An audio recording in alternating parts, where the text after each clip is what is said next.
అందరికీ నమస్కారం అండి. ఆనందంగా జీవితాన్ని ఆస్వాదించడానికి అమ్మ మాటకు స్వాగతం. నేనిక్కడ కూర్చొని ఇలాగ సూట్‌కేస్ ఇవి పెట్టుకున్నానంటే మీకు అర్థమైపోయి ఉంటుంది. ఎక్కడికో ప్రయాణం అవుతున్నాను అని చెప్పి. హైదరాబాద్ వెళ్తున్నానండి. అయితే ఎప్పట్లా భీమవరంలో ట్రైన్ ఎక్కి హైదరాబాద్‌లో దిగటం. అలా కాకుండా మధ్యలో మచిలీపట్నం వెళ్ళాలనమాట అండి. నేను చదివిన కాలేజీకి వెళ్ళాలి. ఒక కాగితం కావాలనమాట. అందుకని బందర్ వెళ్ళి, తర్వాత విజయవాడ వెళ్ళి, విజయవాడలో ట్రైన్ ఎక్కుతాననమాట అండి.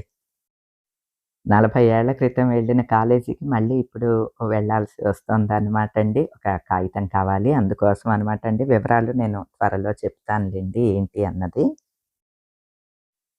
ఇక హైదరాబాద్‌కైతే ఫంక్షన్ ఉన్నదనమాట అండి. ఫంక్షన్ అటెండ్ అవ్వటానికి వెళ్తున్నాను.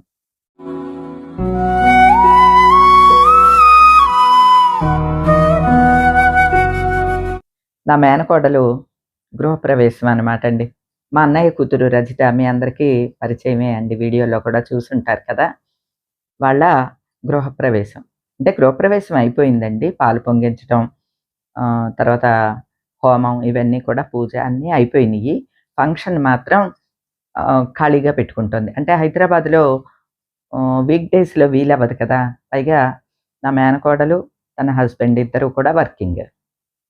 సో, సండే వచ్చేలాగా అలా పెట్టుకుంటోందనమాట అండి ఫంక్షను. ఫంక్షన్‌కి వెళ్తున్నాను.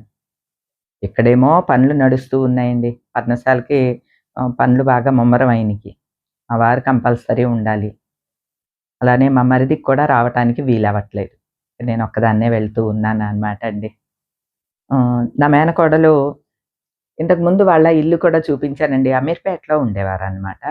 ఓన్ హౌసే. అంటే వాళ్ళ అత్తయ్య గారు వాళ్ళు కలిపే ఉంటారు. వాళ్ళ అత్తగారు కూడా ఉంటారు. మామయ్య గారు కాలం చేశారు రజితకి. ఆహ్, అమీర్‌పేటలో మంచి ప్రైమ్ లొకాలిటీలో అనమాట అండి వాళ్ళ అపార్ట్‌మెంటు. ఓనే. అయితే ఇప్పుడు కొనుక్కున్నది ఇప్పుడంతా ఏదో హై రైజ్డ్ బిల్డింగ్‌లు అంటున్నారు కదా! అందులో తను తీసుకుందనమాట. రజిత ఏమో యాక్సిస్ బ్యాంక్‌లో వర్క్ చేస్తది. అట్లనే వాళ్ళ హస్బెండ్ ఏమో బ్యాంక్ ఆఫ్ అమెరికాలో వర్క్ చేస్తారు. ఇద్దరు బ్యాంక్ జాబ్‌లేననమాట అండి. అన్నీ కూడా ఇంటీరియర్స్ అన్నీ కూడా ఓన్‌గా తనన్నీ సెలెక్ట్ చేసుకొని అన్నీ చేయించుకుంది. మీరు సంధ్య వీడియోలో కూడా చూసుంటారు కదా! చూడని వాళ్ళు మన ఫ్యామిలీ వాళ్ళుంటే గనక నేను వెళ్తాను కదా! చూపిస్తాను. అన్నీ కూడా చాలా ఇంట్రెస్ట్‌గా రజిత ఆహ్, తన కూతురు రియా ఇద్దరు కూడా సెలెక్ట్ చేసి అన్నీ చేయించారంట. నాకు కూడా కొన్ని బాధ్యతలయ్యి అప్పచెప్పింది ఏయో పనులు. అవన్నీ కూడా ఫినిష్ అయిపోయినియిలెండి. రేపు విజయవాడ నుంచి ఎక్కుతాననమాట ట్రైన్ నేను. ఇటు నుంచి నేను వెళ్తున్నాను. అటు నుంచినేమో రమ్య వస్తోందండి. వాళ్ళ అత్తయ్య గారు, రమ్య, షన్నుబాబు వీళ్ళంతానేమో అటొస్తారు. అంటే వాళ్ళ అత్తయ్య గారు ఆల్రెడీ హైదరాబాద్‌లోనే ఉన్నారులెండి. రమ్య, షన్ను ఇద్దరు కూడా నేను దిగే టైంకే దిగుతది తను కూడా సికింద్రాబాద్‌లో. ఇక నేను ఒకవేళ ముందెళ్ళాననుకోండి నేను వెయిట్ చేస్తూ ఉంటా. రమ్య ముందొచ్చిందనుకోండి రమ్య వెయిట్ చేస్తూ ఉంటుందనమాట నా కోసం స్టేషన్‌లో. ఇద్దరం కలిసి వెళ్దాము అని చెప్పి డిసైడ్ అయ్యామనమాట అండి. ఇదిగోండి బట్టలన్నీ సర్దుకోవటానికి తీశాను. ఎక్కడికన్నా వెళ్తున్నాము అనంగానే ఏంటండి మనకి, ఏం కట్టుకోవాలి, ఏం పెట్టుకోవాలి, ఎందులో తీసుకెళ్ళాలి, నువ్వేం చీరలు తెచ్చుకుంటున్నావు, నేనేం చీరలు తెచ్చుకోవాలి, ఇవేనండి కబుర్లు. సరే ఇక్కడ మామూలుగా ఇక్కడ లాగ్స్ పెడుతూ ఉన్నట్టుండి నేను హైదరాబాద్‌లో ప్రత్యక్షమయ్యానంటే కన్‌ఫ్యూజ్ అవుతారు కదా! అందుకనే మీకు కూడా ఓ మాట చెప్దాము అని చెప్పి బట్టలు సర్దుకుంటూ వీడియో చేస్తున్నాననమాట అండి.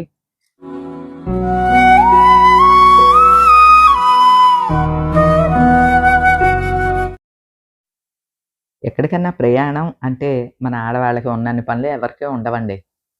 అంటే అందరం ప్రయాణమై ఎళ్ళామనుకోండి పర్వాలేదు. మనం ఒక్కళ్ళమే గనక వెళ్ళాము అనంటే ఇంట్లో అన్నీ చూసుకొని వెళ్ళాలి. మా వారు ఏదో బంగారం అడిగినట్లుగా "కొరివి పచ్చడి తాలింపు పెట్టెళ్ళవే" అని అడిగారనమాట అండి. అంటే నేను ఈ మధ్య కొరివి పచ్చడి పెట్టాను. మీ అందరికీ వీడియోలో కూడా చూపించాను కదా! బ్రహ్మాండంగా ఉన్నదండి. మా వారికి తెగ నచ్చేసి ఇడ్లీల్లో కూడా అదే. అంటే కొబ్బరి, వేరుశనగ గుళ్ళు పచ్చడి చేసినా, మళ్ళీ ఈ పండు మిరపపళ్ళ పచ్చడిని కూడా యాడ్ చేసుకొని తింటూ ఉన్నారనమాట అండి. చట్నీ అయిపోయింది. తాలింపు పెట్టమన్నారు. అది తాలింపు పెడుతున్నాను. అలానే మన ఫ్యామిలీ మెంబర్సు కర్బూజా పళ్ళు తెచ్చిచ్చారండి. టమాటాలు, ఆహ్, ఇంకా ఏయో కాయగూరలు ఆనపకాయి ఇవన్నీ తెచ్చిచ్చారు. కర్బూజాలో 4 తెచ్చిచ్చారు. ఒకటున్నాది అది కూడా జ్యూస్ చేసేసుకుంటాను. పిల్లల కోసం అని చెప్పి ములక్కాళ్ళు తెప్పించాననమాట అండి. సాకేతు సౌమిత్‌కి ములక్కాళ్ళు ఇష్టం. అంటే మన ప్రాంతం ములక్కాళ్ళు సంధ్యా వేళకి కూడా ఇష్టం అనమాట అండి. అలానే అల్లుడి గారికి రొయ్యలంటే ఇష్టం. ఈరోజు రొయ్యలు మాత్రం అండి చాలా అసలు శుద్ధ దండగ. రూ. 500 రొయ్యలండి అవి. చిన్న డబ్బాడొచ్చినియి అంతే. అంటే ఒక్కో రోజు అలానే చాలా ప్రియంగా ఉంటాయనమాట అండి. మరి ఇక మార్కెట్‌కెళ్ళిన తర్వాత తప్పదు కదా! రూ. 500 రొయ్యలు, రూ. 50 ఒలిచినందుకు. రూ. 550కి ఆ చిన్న డబ్బాడొచ్చింది. మాకు లెక్క ప్రకారం పెద్ద డబ్బా ఉంటుందనమాట అండి. ఈ వైట్‌దే. ఆ డబ్బాడు రావాలి రూ. 500కి. అదనమాట అండి లెక్క. ఈరోజు మరి కొద్దిగా ప్రియంగా ఉన్నయ్యినని చెప్పి చిన్న డబ్బాడొచ్చినియి పర్లేదులెండి. ఇక అవే ఆయిలిచ్చి తీసుకువెళ్తున్నాను. ఆయిలివ్వటం అంటే తెలుసు కదండీ! రొయ్యల్ని శుభ్రం చేసేసి పొయ్యి మీద పెట్టి నీళ్ళన్నీ నీసు నీళ్ళు ఎగిరిపోయిన తర్వాత ఉప్పు, పసుపు, అంత అల్లం వెల్లుల్లి కూడా వేసేస్తానండి. కారము, అంత నూనె వేసి బాగా చల్లారిన తర్వాత ఈ డబ్బాలో పెట్టేసేసుకుంటే రెడీ టు కుక్ అన్నట్టు. ఈ డబ్బా పళాన డీపర్‌లో పెట్టుకోవాలండి. ఐస్ కట్టేసుంటాయి రొయ్యలు. అన్ని కూరల్లో అన్నన్ని కలుపులు వేసుకున్నా చాలా బావుంటదండి. మా అల్లుడు గారికి రొయ్యలంటే ఇష్టం. ఇగ పిల్లలు అన్నీ తింటారులెండి. ఇయ్యి, అయ్యి అనేమి లేదండి. అన్నీ తింటారు. కాయగూరల దగ్గర నుంచి, ఎన్వి దగ్గర నుంచి ఇది రుచిగా ఉంది, రుచిగా లేదు అని కూడా ఏమి అనరండి. సాకేతు, సౌమిత్ కూడా అంతే. సంధ్య వంటలు మీకు తెలుసు కదండీ! చాలా కొద్ది ఆయిల్ తోటి వండుతది. వాళ్ళ ఇంట్లో అదే అలవాటనమాట అండి. అంటే హెల్త్ పరంగా వాళ్ళు జాగ్రత్తలు తీసుకునే దాంట్లో అది కూడా ఉంటుంది. ఎందుకంటే కొద్దిగా కొలెస్ట్రాలు పర్సెంటేజ్ ఎక్కువుంటుందట వాళ్ళ ఫ్యామిలీలో. అందువల్ల ముందు నుంచి జాగ్రత్తగా ఉంటదనమాట అండి. నేను వెళ్తే మాత్రం నేనే కుక్ చేస్తూ ఉంటాననమాట అండి వీలైతే. మరి ఇప్పుడు కొత్త ఇల్లు కదా! మరి అన్నీ సర్దుకుందో లేదో నాకు తెలీదు కానీ, మామూలుగా అయితే నేను వండుతూ ఉంటాను కదా! "అమ్మా ఏంటమ్మా ఆయిల్‌లో ఈత కొట్టేస్తున్నావు? బాబోయ్! మేము పూరీలు ఏపడానికి ఇంత ఆయిలేస్తాము. నువ్వేంటి కూరకింతేసావు" అని చెప్పి నా వెనకే అంటూ ఉంటుందనమాట అండి. నేను మాత్రం మన పద్ధతిలో వండేస్తూ ఉంటాననమాట. ఎవరి వంట వాళ్ళదేనండి. కానీ మన వంట రుచిగా ఉంటది కదా! టేస్ట్‌గా ఉంటది అని తింటారు. కాకపోతే ఆయిల్ ఎక్కువ వాడతాము అని అంటుంది అంతే అనమాట అండి. ఇక మీతో కబుర్లు చెప్తూ ఇదిగోండి ఇవన్నీ రెడీ చేసేసుకుంటున్నాను. ఇదిగోండి పచ్చడి తాలింపు పెట్టేసాను. రొయ్యలు ఆయిల్ ఇచ్చినయి డబ్బాలో పెట్టి పక్కన పెట్టేసాను. అన్నీ అయినియి. కర్బూజాని జ్యూస్ చేసుకుంటున్నానండి. కర్బూజా పండు, తర్వాత చక్కెరకేళి, సపోటా వీటిల్ని జ్యూస్ చేసుకుంటే ఇష్టం నాకు. ముక్కలుగా తినాలంటే అంత సొక్కదనమాట అండి. పైగా ముక్కలుగా ఉంటే మా వారు గాని, మా మరిది గాని ముక్కల్ని ప్రేమన్ని తినేస్తాడులెండి. మా వారు అసలు ఇట్లా ముట్టుకోరు. అదే జ్యూస్ చేసిస్తే ఈ కర్బూజాని తాగుతారు.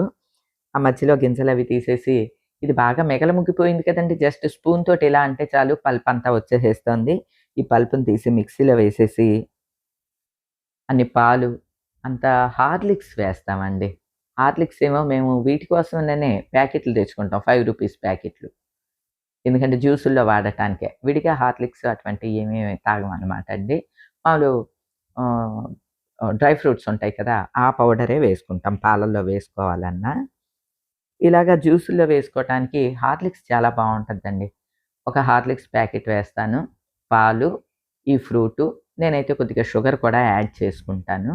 మా వారికి, మా మరిది గారికైతే షుగర్ యాడ్ చేయను. చాలా టేస్ట్‌గా ఉంటదండి. పైగా రేపు బై రోడ్డు వెళ్తాం గదండీ! మళ్ళీ జర్నీకి కూడా ప్యాక్ చేసుకుంటానండి. మార్నింగే ప్రయాణం ఉన్నది. జర్నీకి కూడా ఏదో ఒక జ్యూస్ చేసి పెట్టుకుంటాను. ముఖ్యంగా ఈ సమ్మర్‌లో అండి కొంచెం జాగ్రత్తలు తీసుకోవాలి. వీలైనంత మటుకు బయట ఫుడ్డు అవాయిడ్ చేసేస్తామండి సమ్మర్ అంతా కూడాని. ఎక్కువగా ఫ్రూట్సు, ఫ్రూట్ జ్యూసులు వీటి మీదే డిపెండ్ అయిపోతా నేనైతే. ఎందుకంటే బయటికి వెళ్ళినప్పుడు మనం ఫుడ్డు, వాటరు ఈ 2 కనుక పర్ఫెక్ట్‌గా తీసుకోకపోతే త్వరగా ఎఫెక్ట్ అయిపోతదండి బాడీ. అందున పెద్ద వయసు అంటే మరి ఇంకొంచెం జాగ్రత్తలు తీసుకోవాలి కదండీ! నేను ఇంతలాగా జర్నీస్ ఇవన్నీ చేస్తున్నాను అంటే పర్సనల్ కేర్ కూడా ఉండబట్టే అండి. నేను ఈ మాట కూడా ప్రతిసారి వీడియోలో చెప్తాను మీకు. ఎందుకంటే మన పట్ల మనం శ్రద్ధగా ఉండకపోతే వేరే వాళ్ళొచ్చి మన పట్ల శ్రద్ధగా ఉండరండి. కుటుంబం మొత్తం పట్ల మనమే శ్రద్ధగా ఉండాలి. ప్లస్ మన పట్ల కూడా మనమే శ్రద్ధగా ఉండాలండి. అలా అయితేనే బాధ్యతలన్నీ నెత్తినేసుకోవాలి. లేదు అంటే కృష్ణ, రామ అనుకుంటూ ఓ దండం పెట్టి పక్కనుండాలి. అంతే అండి. పైగా నేను రేపు మచిలీపట్నంలో ఆగాలి. మళ్ళీ విజయవాడలో ఆగాలి. విజయవాడలో మా మేనకోడలు పనులయి నాకు కొన్ని అప్పచెప్పిందనమాట అండి. మళ్ళీ ఆ పనులన్నీ చూసుకొని నైట్‌కి ట్రైన్ ఎక్కాలి. ఇంత ఉన్నాదనమాట అండి. ఏవంటే నిజంగా ఇన్ని కబుర్లు చెప్తున్నాను గానీ, జర్నీ అంటే మాత్రం ముందు నుంచే ఒక విధమైన టెన్షన్ అయితే వచ్చేసేస్తదండి. ఇగోండి మొత్తానికి అన్ని పనులు ఫినిష్ చేసుకున్నాను ఈ పూటకి. 2 డేస్ బ్యాకు మన పెరట్లో బొప్పాయి పళ్ళు ముగ్గిపోతున్నాయనమాట అండి. కోసేసాము. ఒక్కొక్క బొప్పాయి పండు ఎంతుందో తెలుసా అండి? 2 కేజెస్, 1 ½ కేజీ అలా ఉన్నదనమాట అండి. పెద్ద పెద్ద బొప్పాయి పళ్ళు. వాటిల్ని కవర్‌లో పెట్టి ఉంచాననమాట. ఈవేళ తీస్తే కొంచెం ముగ్గినట్లు ఉన్నాదండి. ఒక బొప్పాయి పండునైతే కట్ చేసి ముక్కలు బాక్స్‌లో పెట్టి తీసుకువెళ్తాను. ఈ బొప్పాయి పండు ఫుల్ కలరొచ్చేసింది. దీన్నైతే కట్ చేసుకొని బాక్స్‌లో పెట్టుకుందామని చెప్పి కట్ చేస్తే అండి, గింజలు ఎక్కువ లెవ్వండి ఇందులో. చాలా తక్కువగా ఉన్నాయి. మరి ఒకవేళ ఈ విత్తనమే అలాంటిదో ఏమో నాకైతే తెలీదు కానీ, తీపిదనం అయితే మాత్రం అండి చాలా తియ్యగా చాలా బావున్నాదండి. అసలే బొప్పాయి పండంటే నాకు చాలా ఇష్టము. మా వారికి అస్సలు నచ్చనిదండి. ప్రేమ్ బాబు, నేను మాత్రం బొప్పాయి పండు దొరికితే చాలు పటపటా తినేసేస్తాము. సరే ఇవి కూడా ప్యాక్ చేసుకున్నాను. ఈ బొప్పాయి పండునేమో ఊరు తీసుకువెళ్తానండి. మరి పిల్లలందరూ అక్కడ ఉంటారు కదా! వాళ్ళు తింటారు అని చెప్పి ఒక పండు వాళ్ళ కోసం ఉంచి, ఒకటైతే నేను కట్ చేసుకున్నాననమాట. ఇది కూడా 2 కేజీల పైనున్నదండి ఈ బొప్పాయి పండు. మన పెరట్లో ఈ కర్పూరకేళి, అరటిపళ్ళు కూడా ఆహ్, గెల కోయించాం కదండీ! కానీ పచ్చిగా ఉన్నాయి. ఈ రెడ్డిష్‌గా కాకుండా ఇంకా బాగా బ్రౌన్‌గా అయిపోవాలనమాట అండి. కానీ మళ్ళీ మళ్ళీ మరి తీసుకువెళ్ళటానికి వీలవ్వదు గాబట్టి వీటిల్ని కూడా కొన్ని తీసుకువెళ్తున్నాను. పిల్లలందరికీ ఇవ్వచ్చు అనే ఉద్దేశంతోటి ఈ అరటి పళ్ళను కూడా తీసుకువెళ్తూ ఉన్నాననమాట అండి. ఇదేమో తట్టెడు బరువుంటాయండి. ఎందుకంటే ఒక్కొక్క పండు వచ్చి 300 గ్రాముల పైనున్నాదండి. మరి ఈ అరటిపళ్ళు ఇవన్నీ కూడా ప్యాక్ చేయటం కూడా కొంచెం కష్టమే. ప్రస్తుతానికైతే పేపర్‌లో ప్యాక్ చేస్తున్నారు. పేపర్ కవర్‌లో. తర్వాత అట్టపెట్టెలో ప్యాక్ చేస్తానని చెప్పారు మా వారు. ప్రస్తుతానికైతే ఇందులో పెట్టేస్తున్నామండి. ఇక రాత్రికి మా వారు స్వీట్లు, హాట్లు ఇవి కూడా తెచ్చారనమాట అండి. వాళ్ళ మనవళ్ళ కోసం బిస్కెట్‌లు, కేకులు ఇవి కూడా ఏస్తారు. ఎందుకంటే సంధ్య బిస్కెట్‌లవి కొనదనమాట అండి. పిల్లలకి సాధారణంగా బిస్కెట్స్ అవి ఇష్టంగా ఉంటాయి కదా! మా వారు మాత్రం గుర్తుంచుకుని ఓ 10 బిస్కెట్ ప్యాకెట్లన్నా అందులో వేస్తూ ఉంటారనమాట. ఇక మామూలుగా అన్నీ ఉంటాయి కదండీ! స్వీట్లు, హాట్లు, ఈ ములక్కాడలు, ఈ రొయ్యలు అన్నీ కూడా ప్యాక్ చేసేసాను. అట్టపెట్టెని ఒకటి ప్యాక్ చేసేసాననమాట. ఇన్ని లగేజ్ అంతా ప్యాక్ చేసుకుంటున్నావు అని చెప్పి మా వారు కంగారు పడుతున్నారు గానీ, ఎక్కడండి విజయవాడలో ప్రేమ ట్రైన్ ఎక్కిస్తాడు. హైదరాబాద్‌లో రమ్య రానే వస్తది కదా! పైగా కూలీని పెట్టేసుకుంటాను కాబట్టి ఏం పర్లేదండి. ఇలా అన్నీ సిద్ధం చేసుకున్నా. ఇక ఈ రోజుకైతే ఇదేనండి.